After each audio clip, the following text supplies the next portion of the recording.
वास्तव में होली क्यों मनाते हैं 99% को शायद नहीं पता है। हम लोग बचपन से सुनते आ रहे हैं कि होलिका गोद में प्रहलाद को लेकर चिता पर बैठ जाती है। चिता में आग लगाई जाती है, लेकिन होलिका मर जाती है और प्रहलाद बच जाता है। वध कर देते हैं।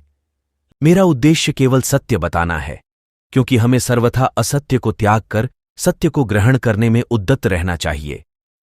हम लोग इस कहानी को बचपन से सुनते आ रहे हैं, इसलिए इससे भावनात्मक जुड़ाव हो गया है। लेकिन इस भावना को अभी अलग रखकर थोड़ा बुद्धिपूर्वक विचार कर, अर्थात होली क्यों मनाते हैं, इसे जानते हैं। होली को वासंतीय नवशस्येष्टि पर्व भी कहा जाता है, अर्थात जो बसंत ऋतु में नई नई फसलें आती हैं उसी का पर्व। तो जो नई नई फसलें आती है, गेहूं, चना आदि, तो गेहूं चना आदि के ऊपर का जो हिस्सा है वह होलिका कहलाती है, और जो उस होलिका के अंदर जो गेहूं चना आदि है उसे प्रहलाद बोला जाता है। तो जो नई नई फसलें आती हैं उसको स्वयं उपभोग करने से पहले हम अग्नि को समर्पित करते हैं। अग्नि का एक विशेष गुण होता है कि वह किसी भी पदार्थ को जलाकर उसको सूक्ष्म रूप दे देता है।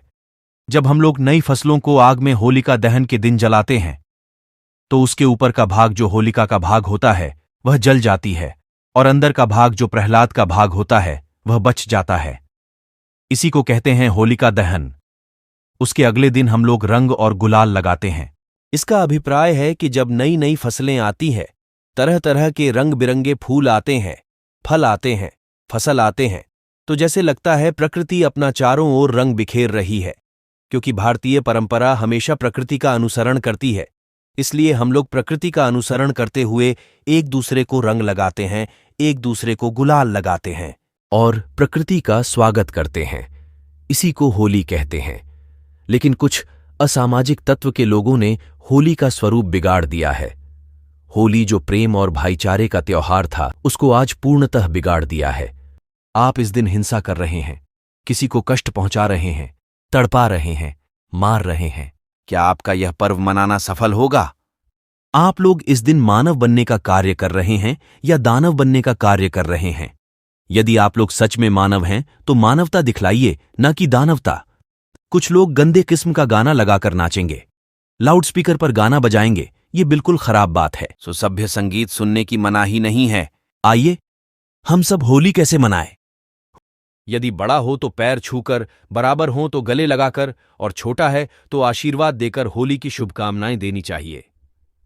लड़का लड़कों के साथ होली खेले और लड़की लड़कियों के साथ होली खेले।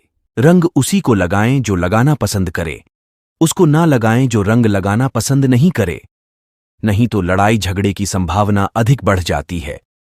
होली के दिन विशेषकर प्राकृतिक रंगों से ही होली खेलना चाहिए। रासायनिक रंगों का उपयोग बिल्कुल नहीं करना चाहिए। आप सबको वासंतीय नवशस्येष्टि अर्थात होली की हार्दिक शुभकामनाएं।